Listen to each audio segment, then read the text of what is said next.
Alright guys, this is a flight simulator, well not really a simulator because I don't know how to fly a plane, but a flying over Earth demo application that I've been working on. I don't really know why, I just felt like working on it because I was looking forward to Microsoft Flight Simulator. So I didn't feel like waiting anymore. Plus I also want to kind of make mine have online where like someone can join like as a passenger. That'd be cool. But as you can see, the graphics are not anywhere near as good as like Microsoft Flight Simulator. I'm using a library called Mapbox. So they use, I guess, like the standard satellite images, I think. So I think Google and Bing's satellite images are better. And also, unlike Google, they don't really have the 3D data for the buildings. They use like OpenStreetMaps and stuff. Basically, I have this here. You got a plane, you got a joystick, got a throttle, got some clouds up there. There's a little bit of performance jitter, but it's definitely playable. Still pretty cool. Then I have these little things here. One for the map, shows you the current location, moves with you.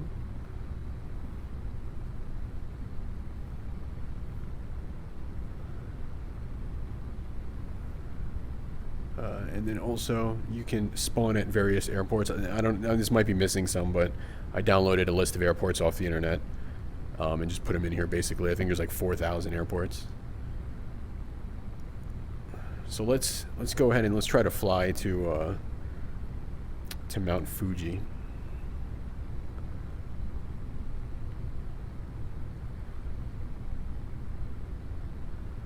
Alright, so zoom in, zoom out, up, down, pan left, pan right. So let's zoom in here.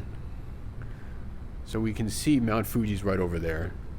So let's go over here to Haneda, which is one of the international ports, or international airports that you can fly into. It's actually a lot more nicer to go to than Narita, in my opinion. There's like less people there, it's less crowded. It's actually closer to Tokyo and everything as well. So that's right over here. So I'm just gonna zoom in more because it when you click on one of these, it like goes into the general area. The more zoomed in you are, the more accurate you actually get to the airport. So here is Haneda, I believe. So let's go there. Alright, we loaded in. So that's the I guess that's the airport right over there. So we got pretty close. We look at the map here, we can see there's the airport. So if you remember, Fuji is this way. So let's head over that way and see how it is. So you can see I have some clouds down there. I don't know, maybe they're a bit too low, but it looks cool. Maybe I gotta put it a little higher. And then I also have some clouds up there as well.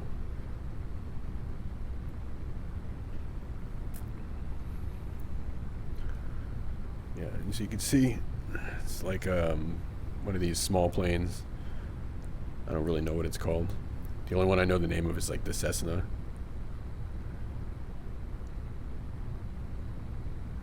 Because I don't know anything about planes, so as you can see, I think this area doesn't really have that many 3D building data.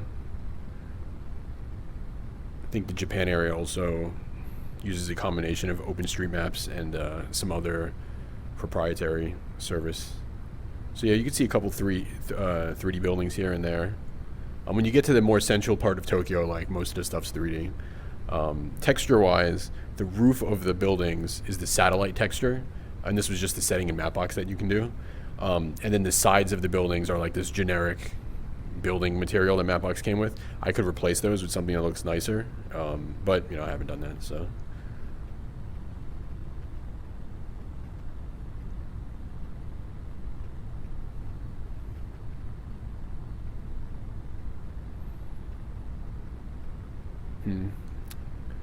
Seems a bit of a performance issue, but this might be because I'm recording at the same time.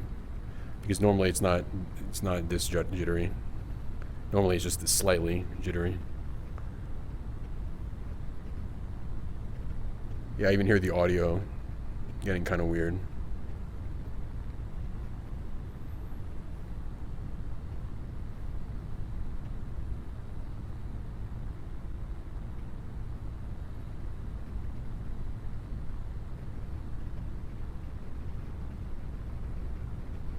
Could also be related to some changes I did recently. I tried to improve the performance. Perhaps I actually made it worse. But yeah, when you're up this high, you know, it's still, even though, like, can't even tell if those are actually 3D or not. I'm pretty sure most of those are not 3D, but they look 3D. So you can tell now, when you see the 3D ones, you can tell the difference. But otherwise, like, you can't even really tell if they're 3D or not, really. Because the satellite images, like, have shadows and stuff, so they kind of almost makes them look 3D.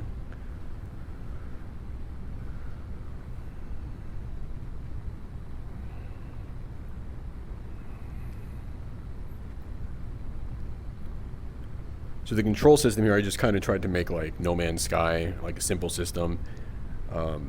Maybe there's options for that in flight simulators, I'm not sure. But basically you just have a throttle and then this thing just levels out when you let go.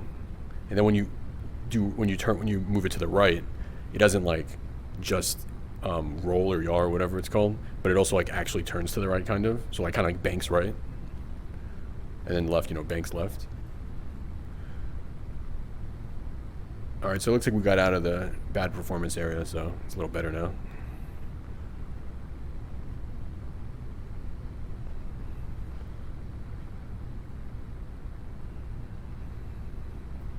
See, we can see some of the mountains here coming up. Oh yeah, and there's like some oh, that actually worked fine. I'd say there was a collision issue sometimes when I'm moving, but it looks like it's working fine now. This must be related to one of the changes I did actually.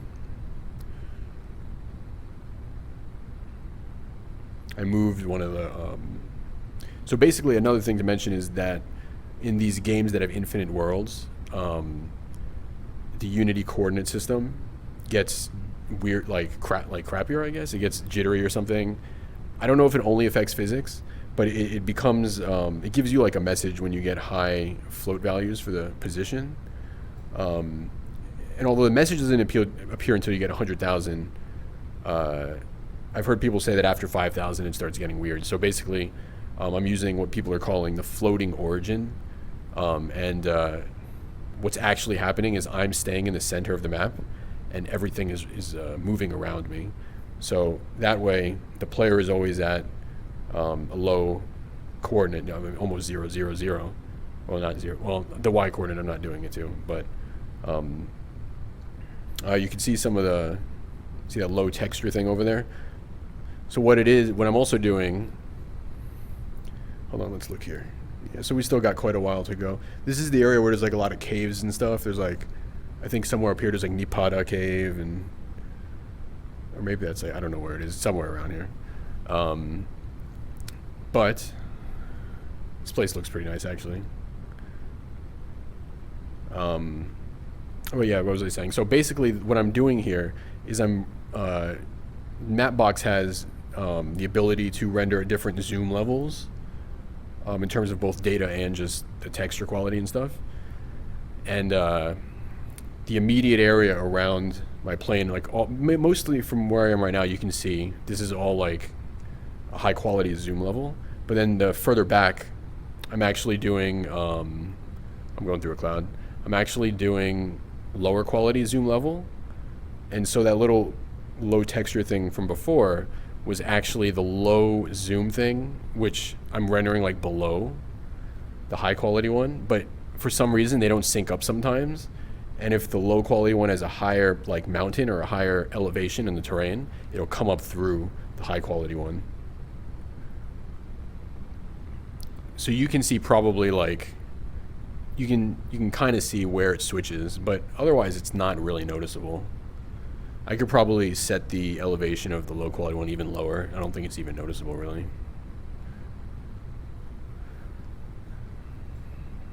Oh, so I've been talking a lot. So that's Mount Fuji right there. At least I'm pretty sure it is. I don't see what else that could be. There we go, Mount Fuji, 3,776 meters. Tall, I guess. So look at that, man. That looks pretty nice. So I guess we don't really need this anymore. It's cool though. You can see there's also a little, you can see the mountain popping out here on the map and stuff. Oh, whoops. Yeah, I always accidentally touch this and it just like messes up my plane. Whoops. Oh, there we go. It is weird. It's like, since I'm moving or since something is moving, for some reason, like I tap here, but it actually ends up like kind of offsetting it. I don't really know why that happens. I don't know if that's like a weird Unity thing or if that's relating to me, you know, doing the floating origin method or what, or the velocity of the plane and stuff. And who knows?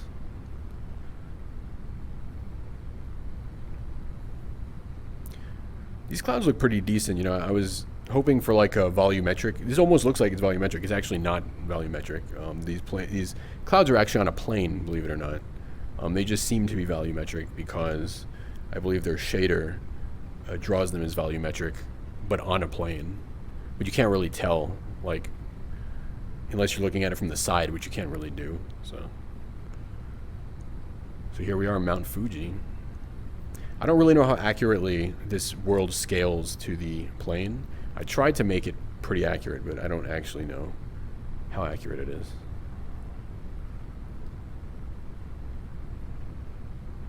Oh, and there's this shadow thing. I've been trying to fix this. I don't know what the issue is right now, but there's some weird shadow thing related to like my head or something, or my headset. Mount Fuji.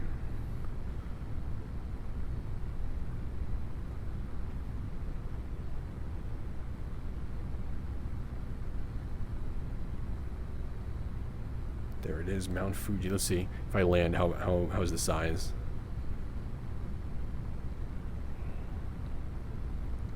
And by land, I mean stop right on top of it because I don't have any collision or anything. So that must be some building they have at the top of Mount Fuji. So here we go. Let's just go ahead and stop right there. Yeah, I wonder. Oh, the building's kind of hovering, but yeah, I wonder if this is the actual size. Might be. Size of the top, anyway. Or actually, is that? Yeah. I'm basically about to hit the terrain, I think. Even though there's no collision, but yeah, that's basically what the terrain is. So yeah, that's my current flight simulator game. Or flight not simulator game. Flight Earth game. Maybe it's not even a game, maybe it's just an application. Let's see where I am now.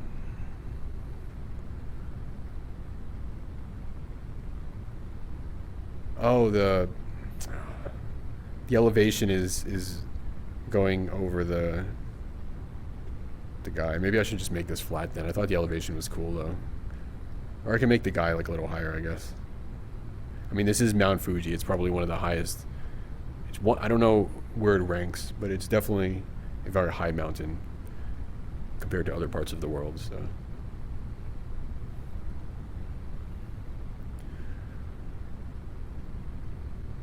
Yeah, the performance over here is pretty good. But that's probably because there's barely any buildings or anything, mostly terrain.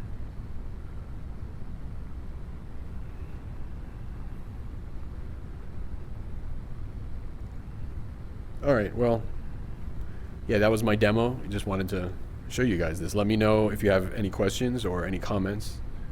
Yeah, just let me know.